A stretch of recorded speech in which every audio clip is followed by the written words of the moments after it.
Alright guys, so today I'm going to look at a Jeep Wrangler that is for sale. Local guy in the town that I work has had this Jeep for sale for a couple weeks now, and I'm gonna go look at it. I know nothing about it. I don't think it would have been beat on too hard, but I'll find out more when I get there. So let's go. Alright guys, so this is the Jeep. They're asking $5 grand for it. I just want to check out some of the key points where they rot out, and we'll see if it's worth a good deal or not. So right here you can see this is what you'd call a tub, or the floor pan of the Jeep. That's typically where these vehicles rot out, which is pretty sad. I mean, this thing is rotted pretty bad. It has been repaired, however, still has some holes, and here in the state of PA, obviously, holes do not pass inspection. So, let's continue to look on up in here. Yep, sorry, here in the fender, you got some holes too. So all this stuff would have to be repaired and fixed if you wanted to buy and have it pass inspection here in the state of Pennsylvania. Let's slip on over to the other side and see what we got. This is the other side of the Jeep. On the outside doesn't look bad. I see a little bit right here. We got some rust issues that must have been repaired. They took this bed liner and sprayed over top, but still not done necessarily right. So let's climb underneath and see what this entails. So it's still, I mean, it's solid. They'd fixed it, but you can tell there's definitely a rust issue here. Let's take a look at the tubs again. So same as the driver's side. Driver's side is actually a little bit worse. I'll explain here in a little bit as to why that would be.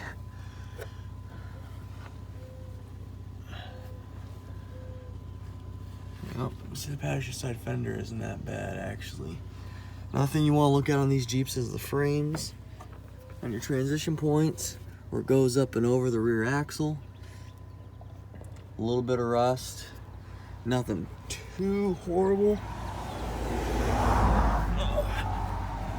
And check out back here.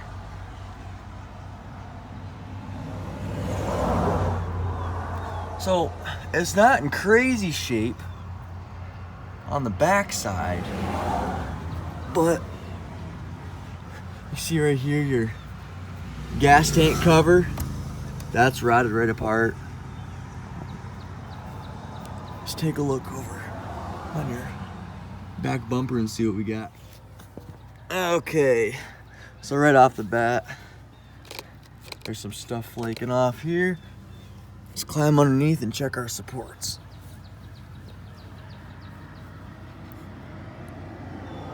So the supports don't look horrible. I mean, there's definitely some age to it. There's definitely some rust. But as far as passing inspection here in the state of Pennsylvania, this passes. Got your shocks here. Yeah, this side is the passenger side. Doesn't look horrible. Let's slip on over to the driver's side and see what we got.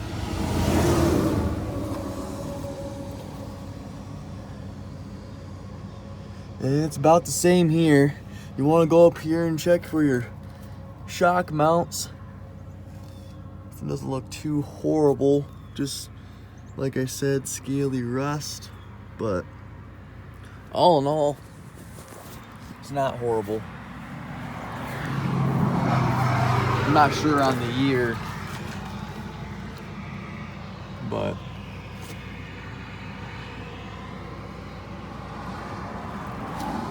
not a bad looking Jeep. Is it worth it?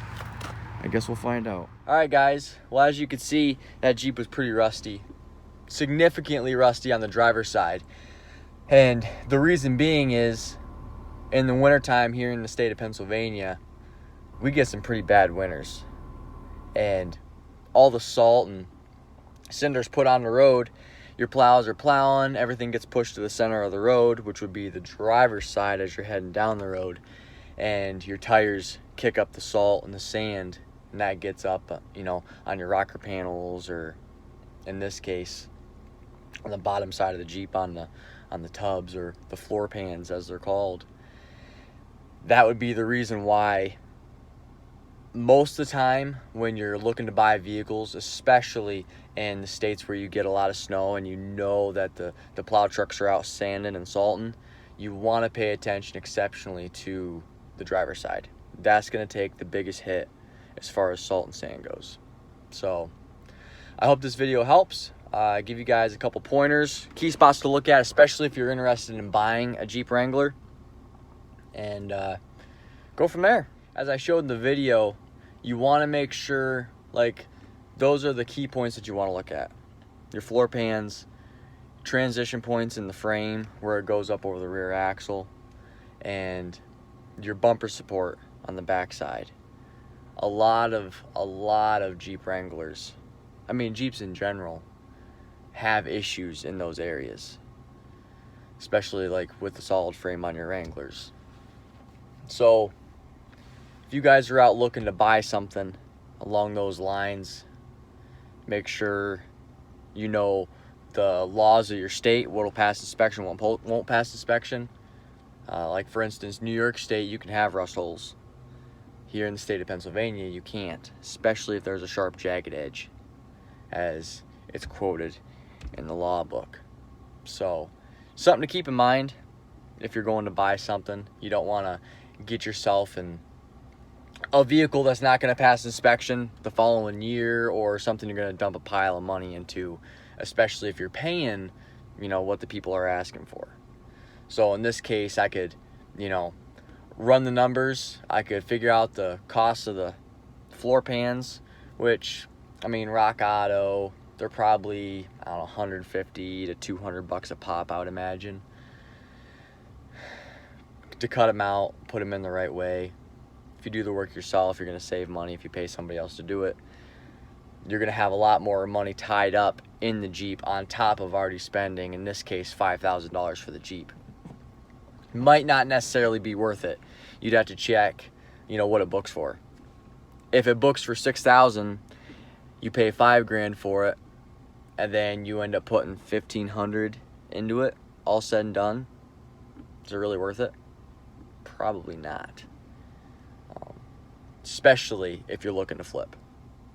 You want to make sure if you're flipping vehicles, you're getting them for below asking, and you have room to work on them and still make a profit at the end. If you're not doing that, there's no point in flipping.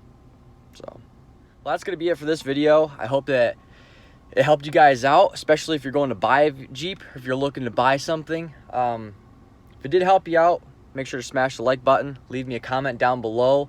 If I didn't cover something, or if I need to clarify, let me know. I'll try to get back to you guys as soon as I can and go from there.